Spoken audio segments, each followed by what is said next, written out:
자, 요약집 100페이지 보실게요. 상가, 건물, 임대차, 보호법. 주민법하고 큰 틀에서는 차이가 없죠. 예. 근데 대상이 좀 다르고요. 또 뭔가요?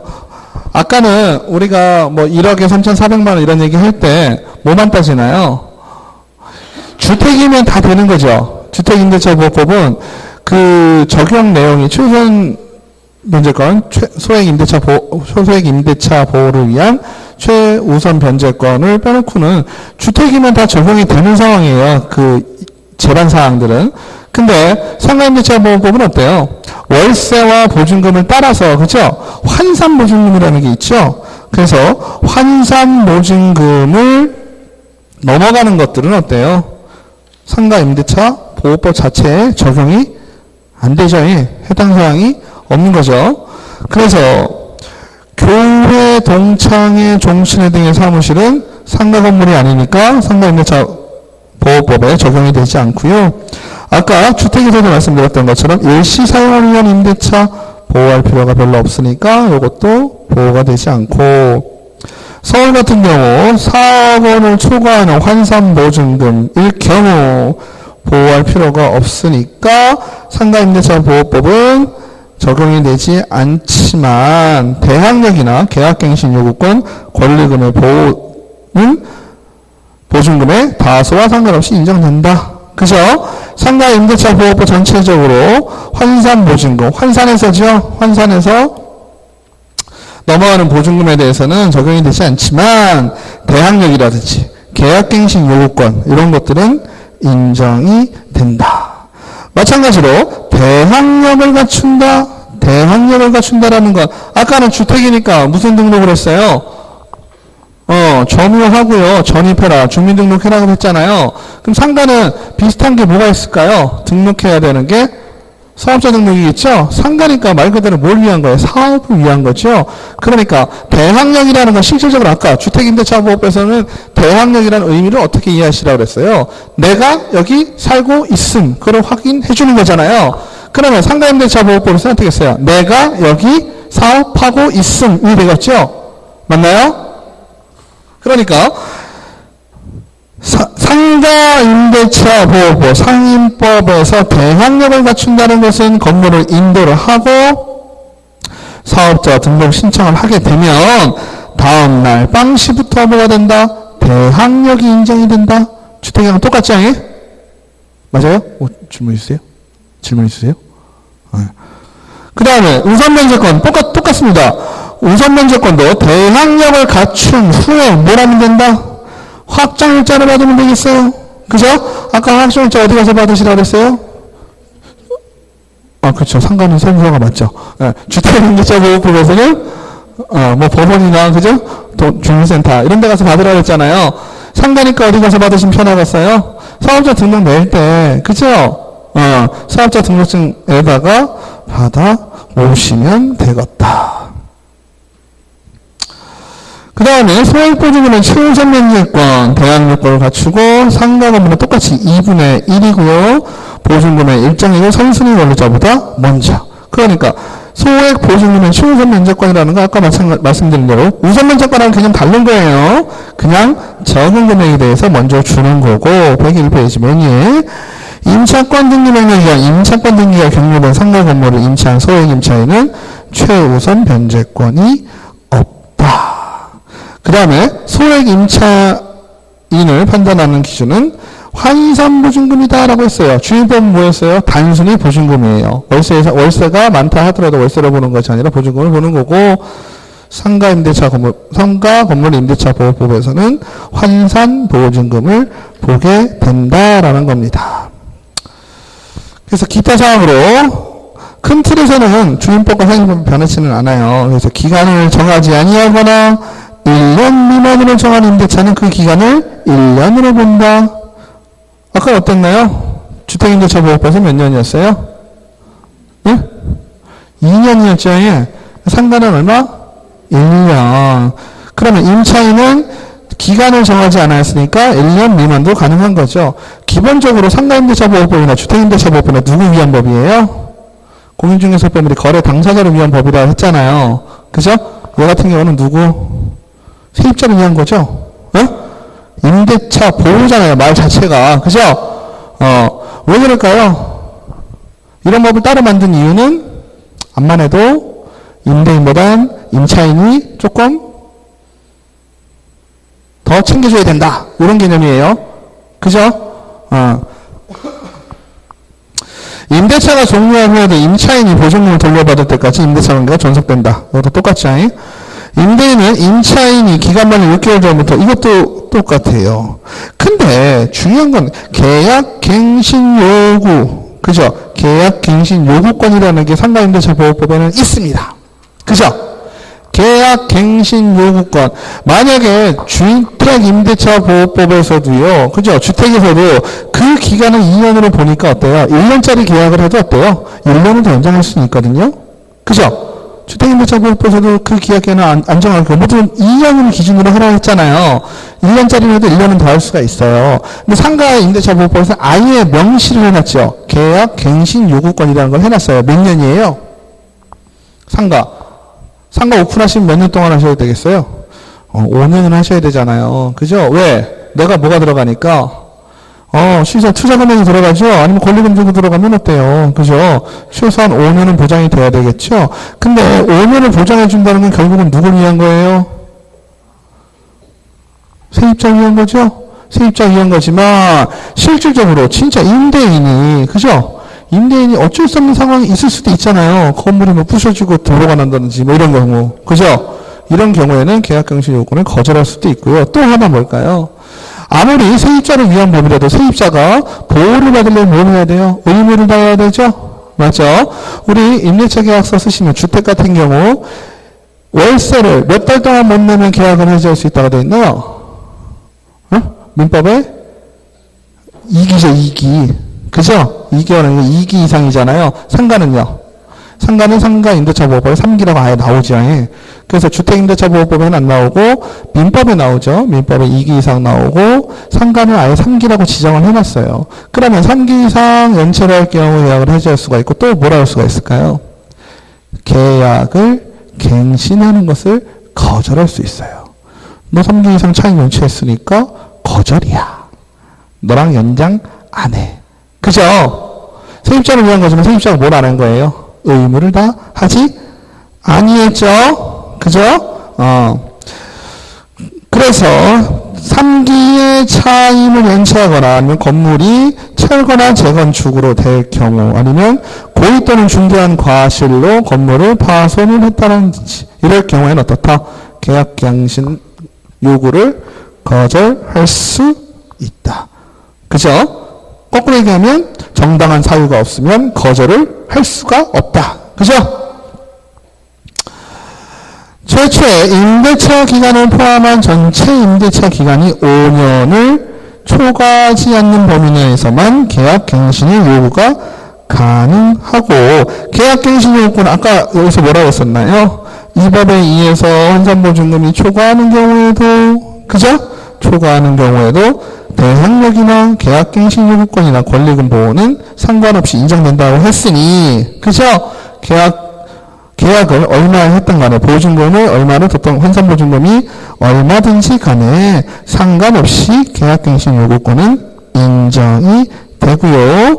임대인의 동의를 받고 전대했다. 전대차한 전차인은 임차인을 대리하여 임차인을 대신해서 임대인에게 계약갱신 요구권을 행사할 수 있고요.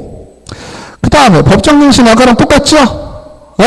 법정갱신은 뭐예요? 서로 그리고 아무 말도 없었다 이거죠. 서로 아무 말이 없었을 때는 1년에 한해서 갱신된 것으로 본다. 근데 마찬가지로 임차인은 어때요? 임차인은 해지를 통보할 수 있고요. 통보를 하게 되면 3개월 있다 효력이 발생한다. 이 얘기가 그거죠? 3개월 있으면 계약이 해지가 되는 거니까 임대인은 어떻게 돼요? 보증금 내줘야 되는 거죠? 그러니까 내용 중에 하나 띄우셔라. 즉 이러한 법정갱신은 서로 말이 없는 거니까 5년의 제한 규정은 법정갱신에서 적용되지 않는다. 즉 5년이 지났어도 법정갱신이 인정될 수 있고요. 그 다음에 계약기간 중에 증액을 한다. 그죠? 월세 얼마큼을 올려라? 9%. 그죠? 1년 이내의 재청구는 불가하고, 월차임 전환시, 아까 어땠어요? 아까는 몇 프로였죠? 10%하고 기준금리 플러스 3.5였죠? 상가는 어떻게 되나요? 12%에다가 아니면 기준금리 곱하기 4.5배중. 그 두 개를 기억하신 다음에 하나 더 기억하셔야 되는 게 뭐예요? 둘 중에 낮은 거예요. 아까 5% 계산한 이유가 뭐예요? 10%하고 기준금리 1.5에 플러스 3.5 하니까 5% 나왔죠? 둘 중에 낮은 거 해야 되니까 5% 한 거고요. 상가에서는 12%에 4.5배니까 1.5 곱하기 4.5면 4배면 6이고, 그죠? 0.5면은 6.75 되겠네요. 그죠? 맞나요? 맞겠죠? 뭐, 그죠? 계산이. 그럼 6.75%하고 12%가 어떤 게 더 낮아요? 6.75가 더 낮죠? 6.75로 보증금 환산을 하셔야 되겠다. 갱신 거절의 통지를 관리행위는 지분의 2분의 1 공유자는 단독으로 갱신 거절을 통지할 수 없다. 관리행위는 지분 과반수로 결정하기 때문에. 그죠? 갱신 거절도 혼자 하면 안 되고 공유자가 있을 경우 같이 해라라는 얘기고요.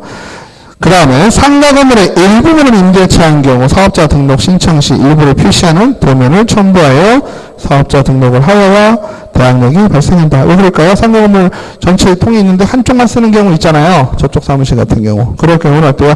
나 이쪽 사무실에 쓸 거야 라고 하는 거죠. 그럴 경우에는 도면을 첨부하셔야 되고요. 보전 가등기가 격려된 후 대항 요건을 갖춘 임차인은 보전 가등기에 기하여 본등기를 한 자에 대하여 대항력을 주장할 수가 없다. 보전 가등기가 격려된 후 대항력을 갖췄을 경우 본등기를 한 자에 대해서는 대항력을 주장할 수가 없고요. 임대인의 갱신거절 통지의 선호와 관계없이 임차인의 계약 갱신 요구권의 행사로 종전 임대차가 갱신된다. 기간 만료 전에 재계약 형식을 취했더라도 갱신의 실질이 있다면 이는 재계약이 아니라 갱신이다. 따라서 100분의 9의 초과금지가 적용된다. 이게 무슨 얘기일까요? 갱신과 재계약은 차이가 있죠. 갱신은 지난 계약을, 그죠? 동일한 조건이나, 그죠? 아니면 거의 비슷한 조건으로 다시 하게 되는 거고, 재계약은 아예 다른 사람이 오는 거죠. 예를 들어서 처음에 계약을 저랑 2년 계약을 하셨는데 다른 분이 오셨으면 재계약이죠, 이거는. 그죠? 근데 계셨는데 또 2년 있다가 했다든지, 아니면 1년 지났는데 다시 조건을 맞춰서 계약을 했다고 쳐도 어때요? 월세를 내리거나 높일 수 있는 거죠. 아니면은 조건은 임대를 요만큼을 했는데 일부만 했다든지 이런 경우 있죠. 그래도 그거는 갱신으로 볼 것이지 재계약으로 볼 것이 아니라는 얘기죠. 재계약으로 하면 문제가 뭐가 되니까요. 재계약은 나가시고 새로운 사람에 대해서는 월 차임에 대한 제한이 없겠죠. 맞죠? 계신 분하고는 100만 원이었는데 오신 분한테 150만 원 받아도 문제가 없죠. 근데 있는 사람이 재계약, 갱신을 하게 되면 어떻게 돼요? 재계약이 아니고 갱신을 할 경우에는 9% 범위 내에서밖에 못 올리잖아요. 그죠? 그러니까 이걸 갱신으로 보느냐 재계약으로 보느냐는 9% 범위를 내에서 올릴 수 있느냐 없느냐 이 부분이 쟁점이 될 것입니다. 그래서 이렇게 상가 건물 임대차 보호법은 기본적으로 주택임대차 보호법하고 그 틀은 비슷하나 문제는 몇 가지가 있는 차이가 좀 있다는 얘기죠. 최우선 면제권이라든지 아니면 환산보증금, 그죠? 환산보증금이라는 게 중요합니다. 우리가 5천에 40만 원짜리라고 해도, 그죠? 보증금이 5천이었죠. 주택에서는. 상가에서는 어떨까요? 5천에 40만 원을 9천으로 보는 겁니다. 환산보증금을. 그러니까 소액임대차 보호를 못 받을 수도 있으시는 거죠. 실질적으로 서울 같은 데는 뭐 기본적으로 300만 원, 400만 원이잖아요. 월세가. 400만 원 넘어가면 4억 넘어가는 거거든요. 그잖아요. 보증금도 있을 테니. 그러면은 상가임대차 보호법은 적용받기가 좀 힘들죠. 그래서 상가임대차 보호법의 문제가 비싼데 그 적용 대상이 너무 작다라는 문제가 좀 기본적으로 좀 깔려 있고요. 그래도 다행스러운 건 대항력이라든지, 그죠? 권리금에 대한 보호라든지, 이런 부분들은 해당이 된다. 또 중요한 건 계약갱신 요구권, 이런 부분들은 환산보증금이 넘어도 인정이 된다라는 거 이해하시면 되실 것 같고요. 마지막으로 넘기셔서 권리금 부분이 있습니다. 권리금 부분은 법이 바뀌었죠. 법이 바뀌면서 권리금에 대한 부분은 시험에 나올 가능성이 조금 많아요. 그죠? 그래서 권리금 계약은 신규 임차인과 임차인 층이라는 계약이다. 권리금은 기본적으로 주인하고 관계가 있습니까? 없습니까? 없지요. 근데 권리금이 사회적으로 문제가 되는 부분은 두 가지가 있을 수가 있어요. 하나는 뭘까요? 임대인이 가배지의해서, 그죠? 임차인에게 권리금을 못 받게 하는 경우가 많다라는 거 하고, 또 뭐가 있을까요? 권리금을 좀 양성화시키자는 의미가 있는 거죠. 양성화시킨다는 의미는 뭘까요? 권리금에 대해서 앞으로 세금 매기겠다는 얘기입니다. 그죠? 여러분들은 아파트 사가지고 프리미엄 뭐 5천, 7천부터 내막 이러지만 상가 같은 거 권리금 사가지고 2억 받는 경우도 있고 3억 받는 경우도 있죠. 예? 그 소득에 대해서 세금 냅니까? 안 냅니까? 안 내죠. 다 음성적으로 이루어지고 있죠. 그런 권리금의 규모가 상당히 많고요. 또 권리금에 대한 딴 얘기를 잠깐 하면 권리금을 우리는 어떤 개념으로 받아들이냐면 주인 입장에서 어때요? 저 건물이 잘 돼서 권리금이 있으면 내 건물의 가치가 올라간다. 이렇게 생각하는 사람 아무도 없죠. 예? 그죠? 저 권리금을 어떻게 하면 내가 뺏어 먹을 수 있을까? 이런 생각만 하죠. 외국 같은 경우는요, 오랫동안, 10년 동안 내가 여기서 일을 하면서 권리금이 많이 생겼다. 그러면 거꾸로 받고 나갑니다. 왜? 건물의 가치를 내가 올려준 거죠. 이해되시죠? 거꾸로 생각할 필요도 있는 거예요. 내가 가지고 있는 상가 건물을 내가 있음으로 해서 그 가치를 높여준 거잖아요. 10억 하던 게 30억이 됐어요. 그러면 그 사람은 10년 동안 자기가 일을 해가지고 건물 주인, 임대인에게 가치를 높여주는 격이 됐잖아요. 그래서 거꾸로 받는 경우도 있어요. 권리금에 대한 부분을 주인에게 받는다는 얘기죠. 근데 우리는 그 정도까지는 아니지만 앞으로 어떻게 하겠다? 주인이, 임대인이, 임차인이 권리금을 받는 행위를 절대 방해해서는 안 된다라는 걸 용어를 좀 시키고 있습니다. 그래서 권리금 계약이라는 것은 기본적으로 원래 있던 임차인과 새로운 임차인 사이에 계약하는 계약이죠. 우리가 중개활동을 하다 보면 어떻게 됩니까? 계약서를 2개 쓰게 됩니다. 그래서 그죠? 상가 계약을 하게 되면 권리금 있는 상가 같은 경우는 계약서를 2개 써요. 당사자가 집주인과 당사자가 신규 임차인, 기존의 임차인. 그죠? 맞죠? 그래서 수수료 같은 경우, 중개 보수 같은 경우도 어때요? 기존에 있는 임차인에게는 권리금을 받아주고 권리금에 대한 부분을 중개보수로 받고 집주인에게는 어때요? 임대차 계약에 따른 중개보수를 받고 또 새로운 임차인에게는 어때요? 권리금에 대한 부분은 못 받죠. 권리금에 대한 부분은 못 받아도 임대차 부분에 대한 중개보수를 받고 총 3번을 거쳐서 수수료를 받을 수 있는 아주 훌륭한 제도체. 어찌됐건 권리중개하면 좋은 게 중개 대상물이라고 했습니까? 안 했습니까? 중개 대상물이 아니다를 따지는 이유가 뭐라 그랬어요? 중개 대상물이면 이 법에 의해서 규율을 받을 것이고 중개 대상물이 아닐 경우에는 이 법에 의해서 규율을 받지 않을 것이다. 그러니까 중개 대상물이라고 하면 어떻게 되는 거예요? 이 법에 규정된 중개보수 0.9% 이내에서 받아야 될 것이고, 그죠?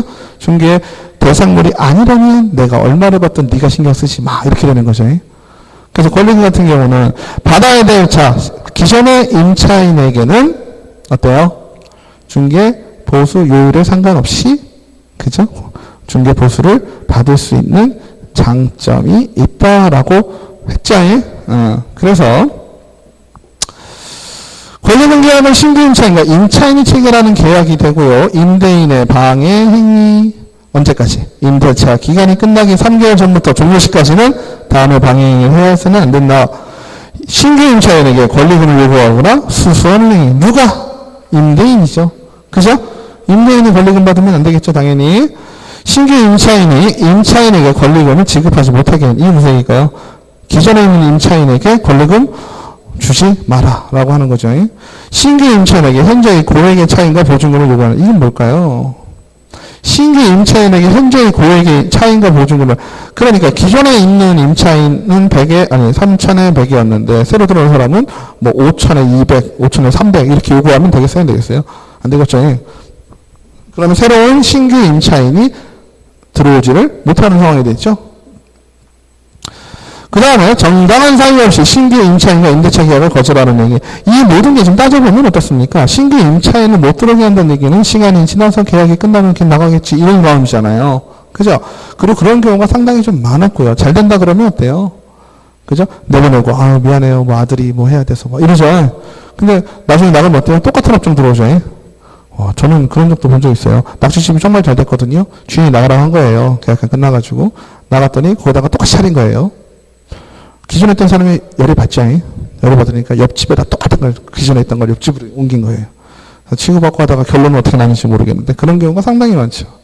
그러니까 임대인이 갑의 위치잖아요. 어쩔 수 없이. 그죠? 그러다 보니까 그런 케이스가 많으니까 법에서 아예 이렇게 해놨습니다. 그러니까 결론은 뭐예요? 권리금을 보호한다는 건 누구의 권리금이에요?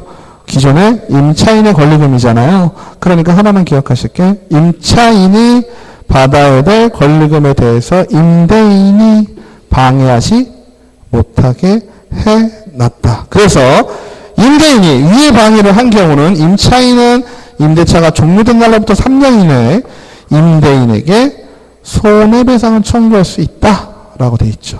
그러니까 이거 따지게 되면 좀 복잡하겠죠. 그리고 또 하나가 겉으로 보기에는 기존의 임차인을 보호하는 법이지만 이게 어떻게 되나요? 만약에 좀 시간이 지나서 그죠? 권리금이라는 게 형성화된다 그러면 권리금을 주고받아도 양도세 내야 될 겁니다. 그죠? 양도함에 있어서 발생한 소득이잖아요. 내가 3천만 원에 들어왔는데 6천만 원 주고 나갔다. 이럴 수 있죠? 내가 영업을 잘해가지고. 이럴 경우에 3천만 원에 대해서 어때요? 나라 입장에서는 세금 매겨야 되잖아요. 그죠? 그래서 그런 부분이 있다. 그리고 임대인이 거절할 수 있는 경우. 이것도 중요하겠죠.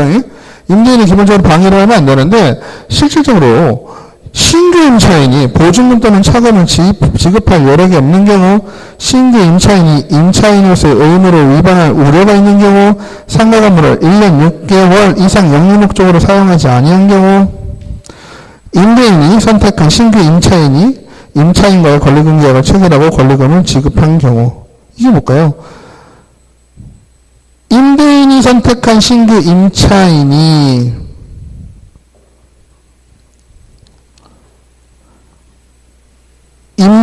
선택한 신규 임차인이 임차인과 권리금 계약을 체결하고 권리금을 지급한 경우. 이건 뭔 얘기죠? 권리금을 이중으로 받게 되니까. 그죠?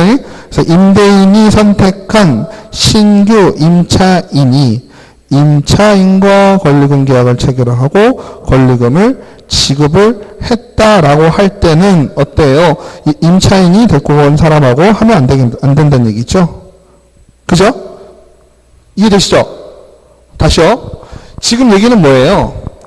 다음의 경우에는 임차인이 소개한 신규 임차인과 계약을 거절할 수 있다는 얘기잖아요. 그죠? 자, 보시면 신규 임차인이 보증금을 지급할 수 없다고 쭉 나오고 4번 같은 경우는 임차인이 데리고 온 사람하고 거절할 수 있는 상황인데 어떤 상황이냐면 임대인이 데리고 온 거죠. 임대인이 데리고 왔는데 임대인이 임차인하고 이제 계약을 권리금 계약을 몇 개 했어요. 몇 개 했는데 임차인이 지금 또 데리고 온 거잖아요. 그죠? 그럼 또 데리고 와서 내가 인정을 하면 어떻게 돼요? 그 기존에 있는 임차인은 새로운 임차인에게도 권리금 받고 내가 소개한 사람에게도 권리금 받을 거 아니에요? 받았잖아요. 두 번 받게 되잖아요. 그러니까 이중계약이 그런 권리금에 대한 이중계약이 돼버리잖아요. 새로 데리고 온 임차인하고 계약을 하면. 그러니까 이게 말을 좀 어렵게 써놔서 그런데 쉽게 생각하면요. 내가 데리고 온 사람하고 계약을 벌써 맺어놓은 거야. 난 임대인이거든요. 나하고 지금 임대차 계약을 내가 데리고 온 사람하고 나는 아직 안 맺었는데 이 사람하고 기존에 있는 세입자하고 이 권리금 계약을 몇 개 한 거예요. 권리금을 줬겠죠. 그죠? 그래서 나는 얘랑 이제 임대차 계약을 맺어야 될 상황인 건데 얘는 새로운 임차인이 기존의 임차인이 새로운 누군가를 또 데리고 온 거잖아요. 그럼 내 입장에서는 어때요? 둘이 권리금 계약한 거를 이미 알고 있잖아요. 알고 있는데 새로운 사람 데리고 오면 이 사람하고 내가 임대차 계약을 해줘버리면 그죠? 기존에 있는 임차인은 새로운 사람하고 또 권리금 계약 알아서 맺었을 거 아니야. 근데 내가 데리고 온 사람하고 또 맺었을 거 아니야. 권리금 계약이 이중이 되죠. 그래서 제 입장에서는 어때요? 이 사람하고 권리금 계약을 맺은 걸 아는데 새로운 사람하고 어떻게 내가 계약을 해주겠냐고. 그 얘기예요. 이해가 안 되신 건가요? 다시 할까요? 자, 예. 제가 임대인이죠. 기존에 살고 있는 임차인이 있죠. 얘가 계약 기간이 끝났어요. 그러면 B가 누군가를 데리고 오겠죠. 그죠? 그래서 나는 임대차 계약을 맺어줘야 돼요. 그죠? 그리고 이 둘 사이는 어때요? 권리금 계약을 맺겠죠? 여기는 임대차 계약이고, 그죠? 여기도 임대차 계약이고, 여기는 새로운 임대차 계약을 B랑 맺어야 될 거 아니에요. A 입장에서는. 임대고, 임차죠. 예. 그죠? 근데 이 둘 사이의 관계에서는 권리금계약이라는 게 또 존재를 한다는 얘기죠. 나는 모르지만. 맞죠? 근데 이 권리금을 내 입장에서는 못 받게 하면 안 된다는 얘기예요. 건드리면 안 돼. 근데 어쨌든 나는 세를 놔야 되니까 B가 데리고 온 게 아니고요. 내가 데리고 왔어요. 누구를 데리고 왔냐면 B'을 내가 데리고 온 거예요. 그죠? 맞아요? 그래서 이 B'하고 B하고 권리금 계약을 맺게 했다고요. 권리금 계약을 맺었어요. 근데 여기 임대차 계약을 맺었어요? 안 맺었어요? 아직 안 맺은 거지, 나하고는. 내가 데리고 오긴 했어도. 그죠? 이 상황에서 B가 또 누군가를 데리고 와요. 그죠? 이 사람하고 임대차 계약을 좀 맺으라는 거예요. 그럼 B의 입장에서는 어때요? 얘하고 또 권리금 계약 맞았을 거 아니에요? 얘가 데리고 온 거니까. 아닌가요? 아니, 그러니까 지금 새로 들어온 사람이 몇 명이요?